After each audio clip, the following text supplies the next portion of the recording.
Following hand is a part of a hand review session that we are doing with my coach Tom on a weekly basis.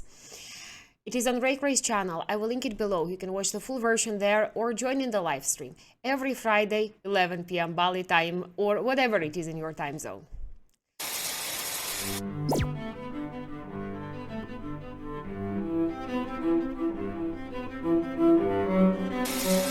Okay, our opponent is I think it's a great regular. I remember his nickname. What do you think about your 3-bet there? I think I'm supposed to 3-bet there sometimes. It's a low frequency one, right? It also depends on how what is the fold to 3-bet stats. If people overfold to 3-bets, we can abuse it a little bit. 480 hands, he folded 70%, so it's quite a Yes, good. that's what Okay. that's what I remember. I saw it. So okay, we can 3-bet here. Okay, we made a flop c-bet, which is I think still fine. Let's say our opponent is folding way much pre-flop. What should we do post-flop then? We should be more careful because he's gonna have a very good hand there, and he will arrive on the river with a very strong range. I totally agree. Yeah. So you exploited him as a pre-flop folder. So we generate a ton of EV on our pre-flop 3-bet because he's folding way much. But when our opponent, this type of opponent is calling, we should be careful. I think our flop c-bet is okay, but on the turn card with this holding, I'm not so sure. He's gonna have tens, he's gonna have nines that would call the flop. Let's say if he has tens or nines with a club, he's not folding the flop, right? No, I don't think so. And these hands would have to fold the turn. We still have hands that would fold. Yeah, Alyssa, that's true, but we should balance our range also. So let's say we have queen jack or jack 10 or queen 10 or some flush draw, maybe even 5-4. Those are way better bluffs in my opinion, and this jack 8 has no equity whatsoever. And if we are barreling with those hands, we are very bluff heavy in my opinion, especially against this opponent who is folding pre-flop way more. So in my opinion, we could easily bet with this hand as a bluff, but I don't think we could barrel on this turn card. And it's interesting because most of the times I hear from our students to barrel on the turn, especially on the king turn, because only we have ace kings and he doesn't, right? But if one ace and one king is on the board, our ace king combos are narrow there.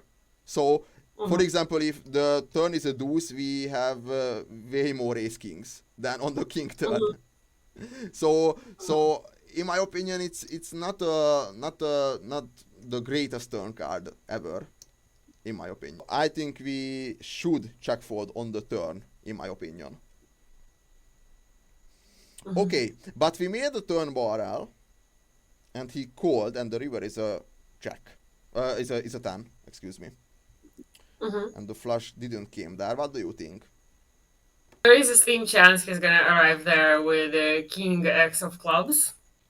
So if we bet, we're trying to get folds from I think only king x of clubs or queen x of clubs. These are the only hands that we're folding out. And we are not folding out some of his ace 5, ace deuce, ace 4 suited hands. I think this player would fold ace 5, ace deuce. But the problem is he may not have this pre-flop in the first place when he calls a 3-betting position. If he goes 30%, what was that? 30% of the time he will not have ace deuce suited there, ace 4 there. That's interesting because his opening range on the button is 60%. 60. That's a very wide range. And for example, if he's folding 70%, in my opinion, his folds are not his ace x suited hands. He would fold his 10-7 off, which he is opening on the button, but no one opening that, because no one is opening 60% on button. So in my opinion, he has some, I should say he has all of his ace x suited combos, in my opinion. Then he probably is not calling triple barrel with all of them, or is he? What do you think? That's a very good question, and it Barrel depends is on right. you. What is your style? Because let's say he's seeing that you are a loose player. Maybe he could be easily calling with ace deuce also. But yeah, it really depends what he's capable of. I think it's 50-50, I should say. We talked about it. We should check for this on the turn. But okay, we made a turn barrel, and he called, and the river was a 10.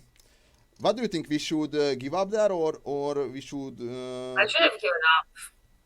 I think most of the time the problem is with this player is they arrive on the river with a very strong rage. Yeah, I thought in a moment that he could have club draw with a gut shot there, or club draw with a pair there that would fold, Mm-hmm, and not having clubs is good. mm-hmm. Yeah, it's good. And the interesting thing about this river card, we thought about it. So our turn barreling range with, let's say, with our bluffs are Queen Jack, Queen 10, and Jack 10. In my opinion, most of the time.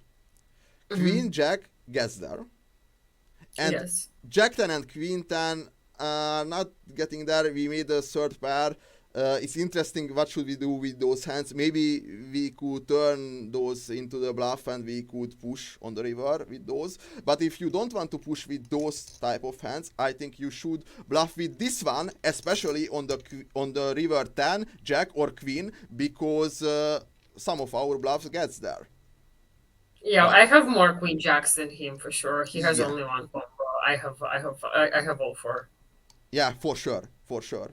So it's interesting, if you are betting on the turn, I think we could easily finish on the river, especially on the 10 and on the queen I and did the finish jack. on the river for sure.